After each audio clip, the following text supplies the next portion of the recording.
I came to Station North, which was then Charles North, in 1993, Bill and I, and we had an idea for a hybrid, kind of a cross cafe, theater, art gallery space. It was the first, really, that we've ever heard of. It was called the Cafetorium. It was the New Metropolitan Theater Company at Nirvana, and it was a small space at 1727 North Charles Street, next door to the Charles Theater, which then only had one screen. It now has 5 screens.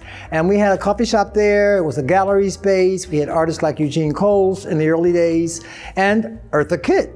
I didn't mention that the first time. Our first show was Eartha Kitt, 1993. We brought Eartha Kitt to Baltimore, and it was her last show before she died.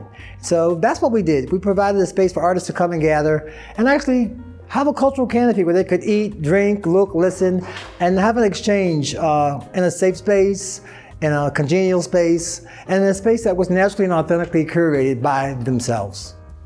That was 1993. And then about in 2005, we moved across the street to the Station of the Arts Cafe Gallery at 1816 North Charles Street, where we were for 13 years before moving here to Micah under the banner of Nancy Cafe. And it's been a great ride in the neighborhood. The neighborhood has really examined what we do, participated in what we do, and most importantly, enhanced what we do.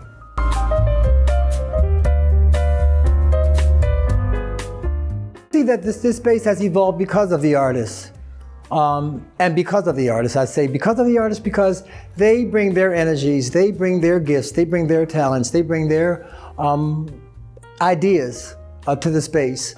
And we embrace them. I think it's important that young artists, professional artists, first-time artists have a space where they can show their work and be appreciated. And also sell their work, because part of what we do, I gotta say, in stages, first we just had a coffee shop.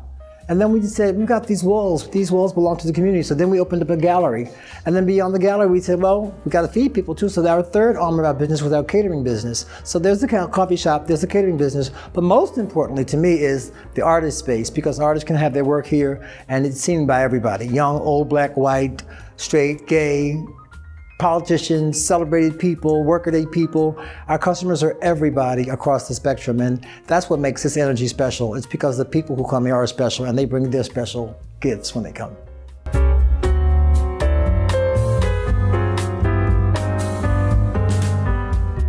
I think the jobs I had, I call in the professional vein over the years, and it's been marketing planning. Basically, it's been a lifetime of really communications jobs. I was a journalist, I was an editor, I wrote press releases, I got press releases. I wrote talking points, I read talking points, and reports, feasibility studies, strategic action plans. That was the game for me for many, many times. But I think bringing all of those things together helps me to actually understand what an artist might need when they're coming in the door, especially if they're a first-time artist. They may need some support in another way that they don't even recognize that they need. And we can do that because I've had those experiences with other artists.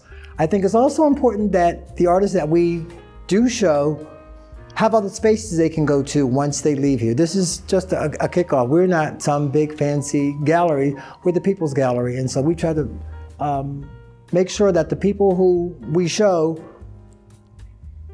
are at a place where they feel comfortable enough to sell their art.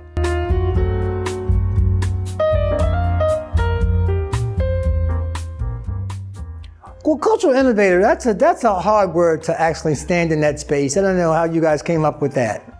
It's a hard space to stand in because it's really no innovation in culture at the end of the day. Culture is at its best raw, organic, natural, untampered with breathing art is what it is at the end of the day. So being called a cultural innovator is kind of interesting and kind of funny too, because the innovation comes from the people. I'm not per se an artist. I know how to put things together a little bit, but really at the end of the day, it's really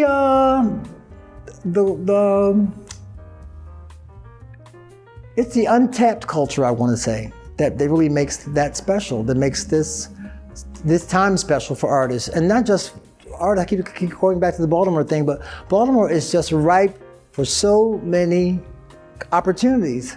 And we can't get out of our own way sometimes. If we do, it would be magnificent.